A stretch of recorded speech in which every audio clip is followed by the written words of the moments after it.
Hello అండి. అందరూ ఎలా ఉన్నారు? నేను చాలా బాగున్నాను. మీరందరూ కూడా బాగున్నారు అనుకుంటున్నాను.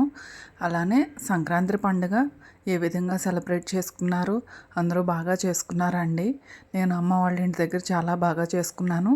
ఏ విధంగా చేసుకున్నాను ఏంటి అనేది ఇంతకుముందు వీడియోలో షేర్ చేశానండి. ఎవరైనా చూడకపోతే చూసేసేయండి. వీడియోలోకి అయితే వెళ్ళే ముందు ఫస్ట్ టైం కనుక మన ఛానల్ని ఎవరైనా చూస్తున్నట్లయితే లైక్ చేయండి, షేర్ చేయండి, సబ్స్క్రైబ్ చేసుకోండి.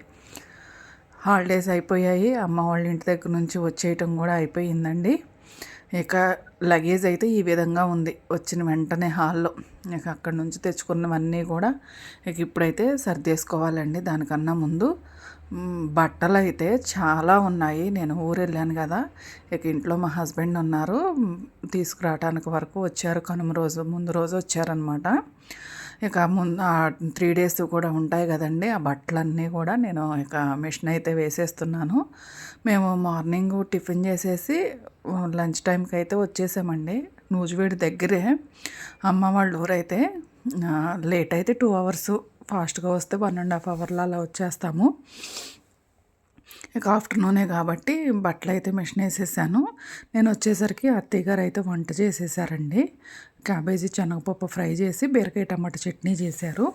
ఇక నేను ఆ బట్టలు వాషింగ్ అది వేసేసి ఇక లంచ్ అయితే చేసేస్తున్నామండి. మళ్ళీ లేట్ అయిపోతుందని లంచ్ చేయటం కోసం అయితే మేము అన్నీ హాల్లో పెట్టేసుకుంటానండి. ఇక నేను పాలు తోడుపెట్టినవి అవన్నీ ఉంటే అవన్నీ తీసి కింద పెట్టుకుని నెయ్యి అవన్నీ చూసుకుంటూ ఉన్నానన్నమాట. అన్నీ సెట్ చేసుకుని ఆ తర్వాత ఇక మేమైతే లంచ్ అయితే ఫినిష్ చేసేసామండి. లంచ్ ఫినిష్ చేసేసిన తర్వాత ఒక 1 అవర్ అలా రెస్ట్ తీసుకున్నానండి.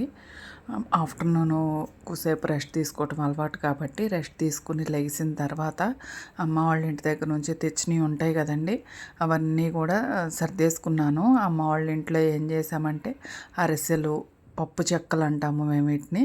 అలానే బూందీ అచ్చు, బూందీ బూందీ మిఠాయి అని అంటారు, బూందీ అచ్చు అంటారు, పప్పు చెక్క అంటారు, అచ్చు మిఠాయి అని కూడా చాలామంది అంటారు. ఈ విధంగా ఇవన్నీ కూడా అమ్మ వాళ్ళ ఇంటి దగ్గర చేశారండి. ఇక అవన్నీ కూడా సర్దిచ్చింది కదా, వాటిని డబ్బాల్లో వాటిల్లో స్టోర్ చేసుకుంటున్నాను అన్నమాట. మొత్తం కూడా లేకపోతే మళ్ళీ పాడైపోతాయి కదండి కవర్స్లో అలా ఉంటే. అలానే సొరకాయలు కూడా వేసిచ్చింది తీగలో ఉంటే. అవన్నీ తీసుకొచ్చి ఇక ఎక్కడెక్కడ సర్దుకుంటున్నానండి. ములగ చెట్టున ములక్కాయలు ఉంటాయి, ములక్కాయలు అలాంటివన్నీ కూడా. వెళ్ళేటప్పుడు లగేజ్ ఉండదు కానీ వచ్చేటప్పుడు ఎంత లగేజో ఉంటుందండి పుట్టింటి దగ్గర నుంచి వచ్చేటప్పుడు. అలానే ఇక లోపల బెడ్రూమ్లో ఈ బట్టలన్నీ కూడా ఉన్నాయి అన్నమాట. నేను వెళ్ళేటప్పుడు మిషన్ వేసి వెళ్ళాను.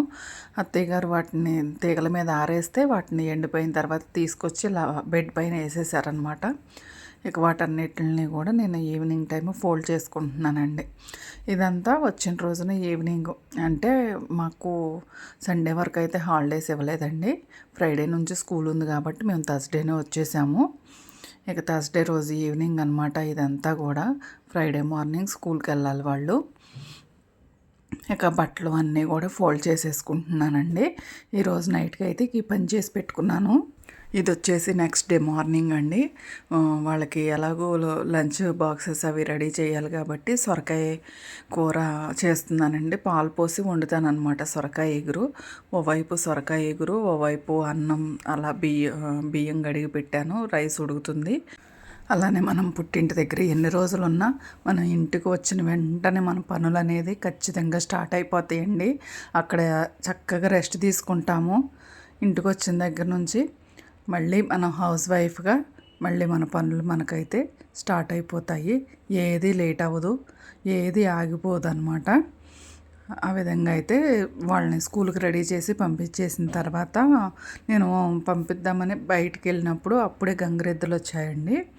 వాళ్ళని అటువైపుకి రమ్మని పిలిచానన్నమాట. పిలిస్తే అటువైపుకి వస్తానన్నారు. గంగిరెద్దులు అలాంటి వాళ్ళు వచ్చినప్పుడు ఎంతో కొంత ఇవ్వటం నాకు అలవాటండి. నేను చూస్తే మాత్రం ఖచ్చితంగా పిలుస్తాను, అటువైపుకి పక్కకి రండి అని చెప్పేసి అయితే పిలుస్తాను.